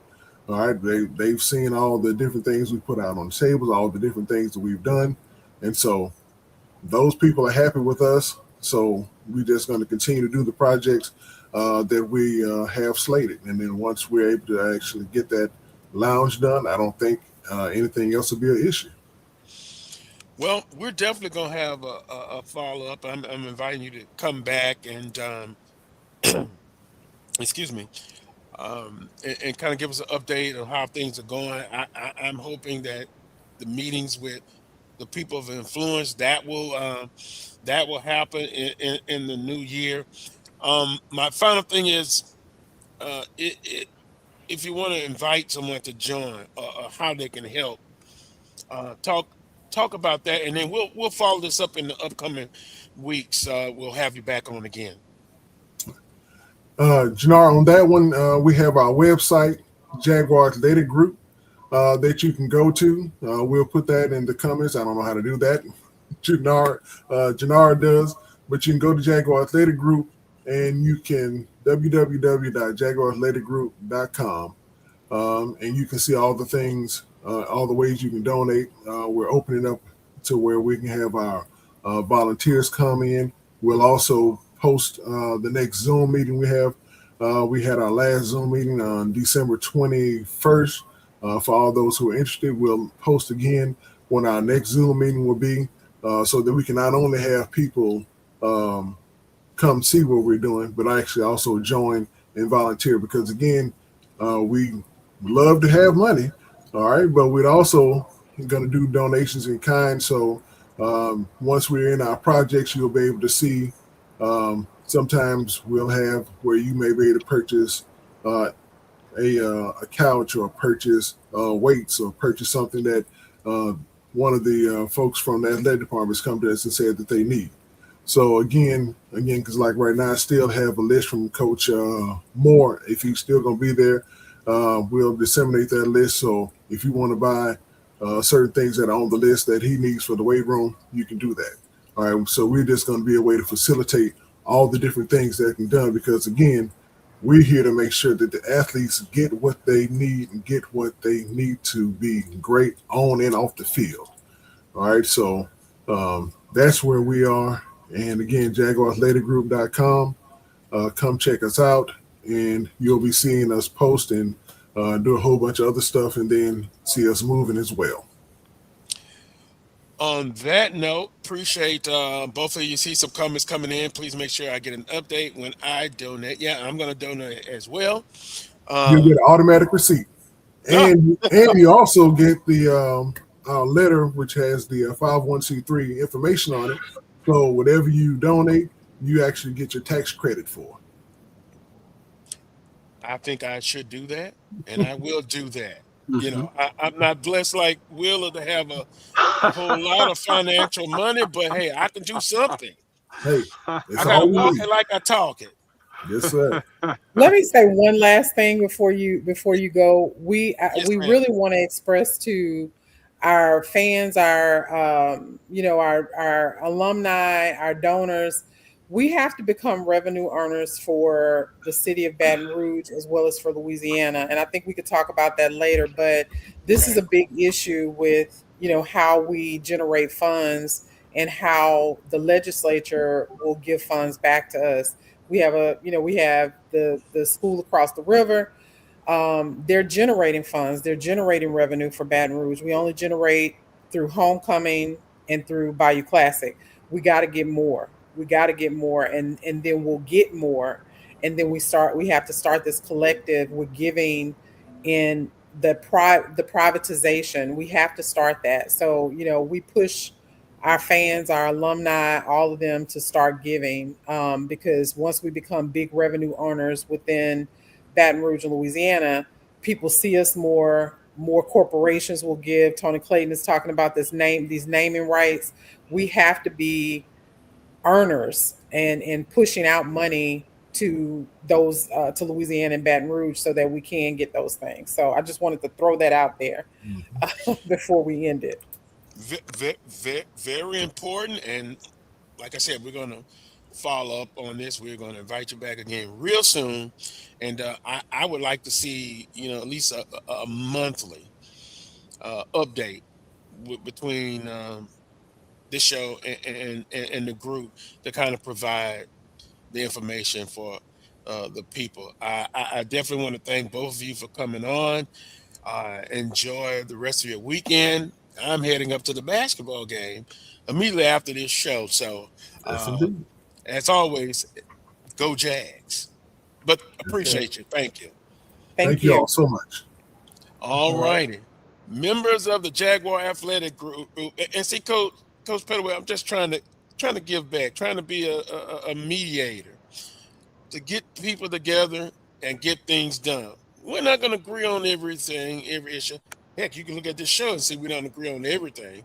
But at the end of the day, you're just trying to make it better. Make it better. And it's for these student athletes. They help out the university. Mm-hmm. Right. I think it's great. You got to have support groups for athletics, especially in this day and time. So it's all about trying to find ways to generate more money. So that my hats off to them. Alabama A&M's got the same thing. We got the Bulldog Club, we got the ACRG. Those are support arms for athletics, and 100% of their money goes towards the athletic department. So you got to have that, man. You got to have that. Yeah, we got to count on ourselves to do a lot of the hauling. Now the big thing is going to be going forward. Can you get those different groups to come together and work together? Okay. And that's going to be the real key in the end. Mm-hmm. That's going to be the real key. Getting all those groups to move in the same direction. To agree on a particular project. If I got 3 groups that can help me get one big project done, then by all means, I want to try to bring all 3 of those groups together. Let's go and get it done. For the sake of the kids, for the good of the kids, for the good of the university, that sort of thing. The hardliner has softened a little bit. All right, Coach, we got 10 minutes. 10 minutes left. Some SWAC basketball, sir. Right, you got all these games. Go ahead. Well, help me out here. Okay. For January 3rd. Okay, January 3rd, we got FAMU and Bethune-Cookman. In fact, the women should be playing right now. Mm-hmm. That's going to be a big game. Charlie Ward will have his first time with the Florida Classic. Then next, you got our boy Charles is at Jackson State. Jackson State will that's a rival game. So both of these teams did not play on Thursday. PV, that same team that you were talking about, they down at Grambling.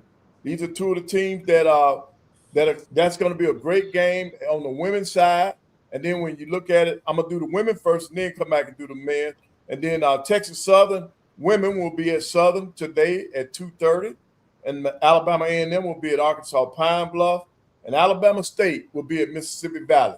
Those are the women's, and those games are some of them are. One of them has already started, and that should be the Florida A&M Classic. Now on the men's side, I was saying Charlie Ward will be in his first Florida Classic. Alcorn and Jackson, 2 teams that have not played at home that much. Alcorn at all, I think Jackson may have had 2 games. Now, the 2 surprise teams in the preseason for the men, Prairie View and Grambling going at each other. Grambling has had an outstanding preseason schedule along with Prairie View. Both of them have some big time wins, and we shall see. Then, of course, Texas Southern at Southern. It's always a battle. Always a battle. Yeah. Yep. Johnny Jones always plays a tough non-conference schedule. He wants to prepare his team for the conference. He just played this past week. They won the game. So they'll be at your place this evening now, this afternoon. And then Alabama A&M men will be playing for the first time in the conference.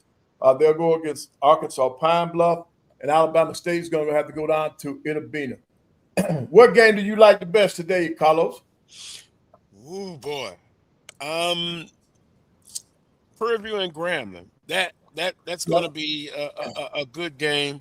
Yeah. His name escapes me, but he was on Southern's basketball team. He was at University of Texas San Antonio. He was at one of the Tennessee schools. Well, who's he playing with now? With Prairie View. Oh, with PV. Oh, yeah. You remember we talked a couple years back. It was an incident, and he was released from the team. You have some people that say, right. I wish we could have had him. No, I'm happy he's doing well at Prairie View. Of course, Texas Southern and Southern Johnny Jones coached in this city. Ron Joseph. Yes. Joseph, that was the kid. Yep. Yeah. Joseph, not the Joseph of the Bible, but the Joseph, I'm happy for him. He's found the spot. Well, he's found the spot again. So he did a good job against LSU. Yeah, he can score. Also, Texas Southern and Southern is always a great game. Johnny Jones coaching in Baton Rouge, coming back to Baton Rouge to coach. He's going to have his team fired up. And then I'm interested to see Alabama A&M with their new coach. Right. Against Arkansas Pine Bluff. So I guess if you look at it, though, probably the game of the you got 2 games of the week on Saturday. Right. Texas Southern and Prairie View at Graham, and then don't sleep on FAMU and Bethune-Cookman. Now, Monday is Alabama State at Arkansas Pine Bluff. Prairie View at Southern is men. And Texas Southern at Grambling State. Boy, that should be a good one, too. And Alabama at Mississippi Valley State. Quickly, guys, FAMU and Bethune-Cookman. Who you like in that ball game? I'm going with Bethune. If we're talking about the men now. Yeah. Oh, yeah. Yeah, I'm going with the men. I'm going with Bethune. How about Definitely gotta go with Bethune. Charlie's still wet behind the ear. Oh. No, I just think Bethune may have a better team. With all those transfers in there. Porter was very good to him now. But I would say he still got milk on his breath, Carlos. He a baby. I'm a maneuver away from that one. But I'm looking at the overall and teams on the winning streak. Bethune-Cookman was picked to win it, right? Correct. Yeah. Would you say they've had a tough non-conference schedule? Yes, very tough. Very tough. And they're 3-10. See, playing those again. We talked about a balance. Having that balance is better. Jackson State and Alcorn. We'll go quickly. Jackson State because they're at home. I would agree with that. Jackson State. Wheeler? Jackson State. Prairie View at Grambling State. And you can throw in your women's prediction as well. Prairie View at Grambling on the men's side. I'm going to go with Grambling. I'm going to go with Grambling men and women on this one. Grambling too. Grambling also. Yeah. I'm going to agree, but, I guess I kind of found a soft spot in Prairie View. I can see the potential of them. I'll go with Grambling State on both. Texas Southern at Southern. I'm Southern all the way on this. Yeah, both games. Definitely Southern. I would agree. Alabama State, Mississippi Valley State. On the women's side, I think Valley. I think Valley gets it on the women's side, and on the men's side, I'm gonna go with Alabama State. Right. Well, I'm going with Bama State on both games. I think Valley done got their upset for the year when they beat my Bulldogs. So is that fool? Coach Pettaway, you saying that's fool's goal? Yeah. I'm going with Bama State also. Cinderella turned back to a pumpkin. Yeah. Oh, boy. Come on, Valor. Don't let me down. Yeah, okay. And on Monday, I don't know. It's kind of hard to make predictions on Monday, so we'll hold off on that. Saturday is enough.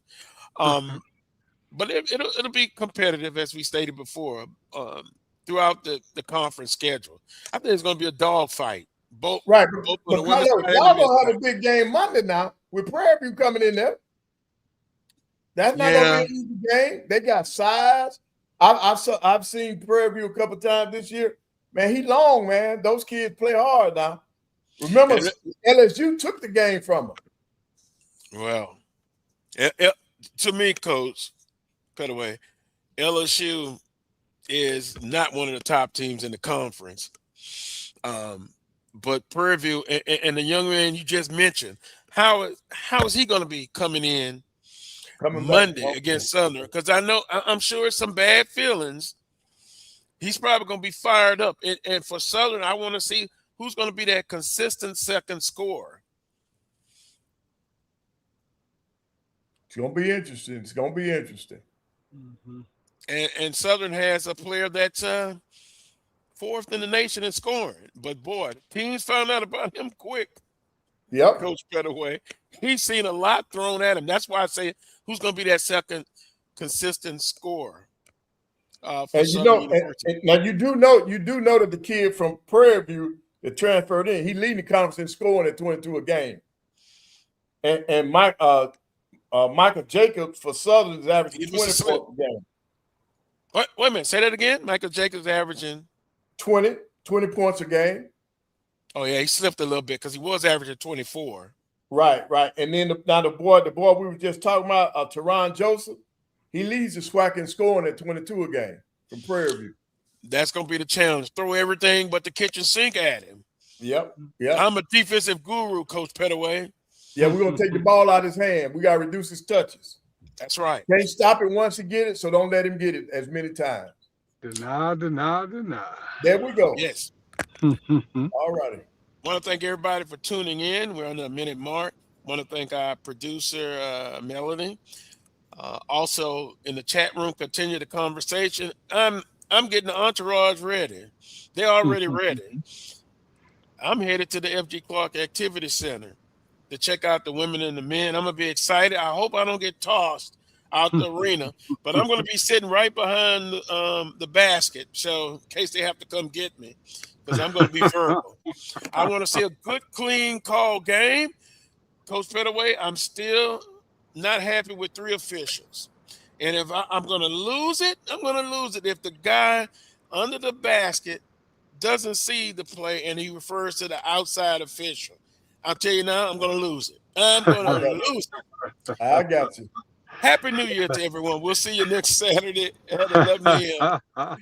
for the Carlos Brown Show right here on the Black College Sports Network. As usual, peace and God bless.